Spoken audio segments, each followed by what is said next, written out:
میرے پدر جو ہیں وہ 8 سال سے کینسر کے مریض سے، صحیح، اور دن بدن ان کی جو صحت ہے وہ نیچے کی جانب جائی جا رہی تھی، ٹھیک ہے اور پھر ان کا کینسر کی شدت سے انتقال ہو گیا۔ جی،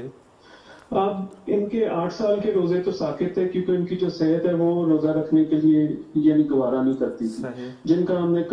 کا ہم نے متہم دے دیا ہوا۔ جی، اب سوال یہ ہے کہ رہبر کے فتوے کے مطابق ان کی جو بیماری ہے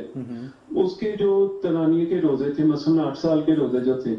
وہ کیا بڑے بیٹے کے اوپر ساقط ہوں گے یا اسے باپ کے قضا روزے رکھنے پڑیں گے؟ جی بالکل مبتلا بے فتویٰ ہے۔ دیکھیں جب وہ رکھ ہی نہیں سکتے تھے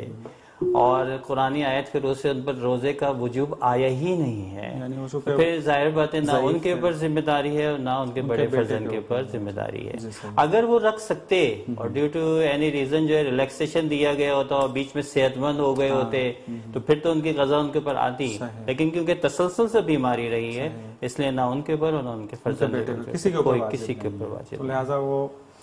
نہ کسی قسم کا بھی کوئی عمل کرنے کی وہ فدیہ انہوں نے